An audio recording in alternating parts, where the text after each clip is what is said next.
হ্যাঁ ঘরটা তো হ্যাঁ এখানে দাদা একটু পরে ফটো সেই আমাদের এখানে ইনস্ট্রাকশন কোনটা দেখি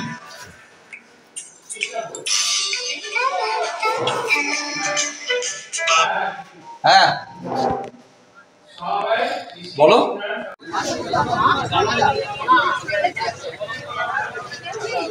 ঠিক আছে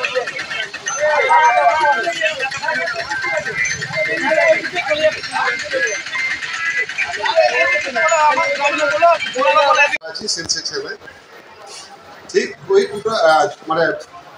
আড়াইটার আশপাশে আর কি টাইমটা দেখিনি একটা বোলেরো সাদা রঙের গাড়ি এসে হঠাৎ করে দাঁড়ালো এবং দাঁড়ার সাথে সাথে একদম ফুল পিক আপে ওরা একদম হাতে রিভলভার নিয়ে এসে ঢুকে গেল আমাদের ব্যাংকের ভিতরে ঢুকলো মাঝখানটায় দুজনকে এখানে গার্ড হিসেবে রাখবে দুজনের হাতে রিভলভার এবার আমরা তো ভয় থর করছি উপরে উঠে গেল উপরে উঠে গিয়ে আমার কেসিয়ারের সঙ্গে মানে ওই চাবি নিয়ে ধস্তাধস্তি চাবিটা না দেওয়ার জন্য ওকে এক রাউন্ড গুলি করে দেয় গুলিটা পেটে লাগে এবার তারপর ওখান থেকে ওরা ক্যাশ টেস্ট নিচে নেমে বেরিয়ে চলে গেল এখানটায় যাওয়ার পথে আমার নিচের সেল সেকশনের যে টাকা সেই টাকাটাও ওরা নিয়ে চলে গেল ওই 7,000 টাকার মতো এখানে ছিল ব্যাংক থেকে কত টাকা ব্যাংক থেকে মোটামুটি ওই মানে কতটা একবার বলবো মোটামুটি ওই 3-4-এর মধ্যেই হবে আমি এখন ফাইনালি এসে পাইনি 3-4 লাখ কয় রাউন্ড ফায়ার করেছে বা কি উপরে গুলি লেগেছে যেটা সেটা হচ্ছে এক রাউন্ড ওখানে পিস্তল ফায়ার করেছে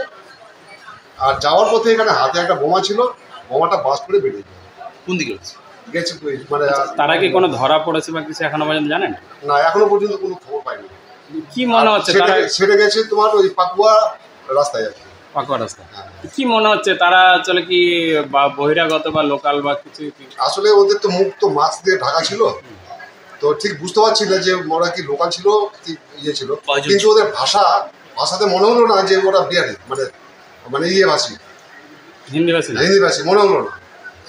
আর ওরা মোটামুটি 7 থেকে 8 জন ছিল টোটাল আপনার নাম আমার নাম স্বপন কুমার পুলিশ করেন আপনি আমি কোঅপারেটিভ ব্যাংকে চাই পুলিশ এসেছিল আর পুলিশ এসেছিল কি বললো পুলিশ এসে ওনারা এসে ঢুকলেন তারপরে খবর পেলেন যে ওই তোমার কদমতলায় নাকি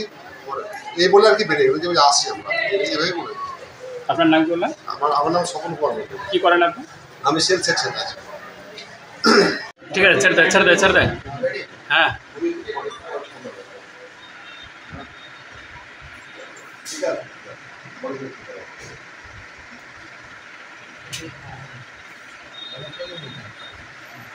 সাতজন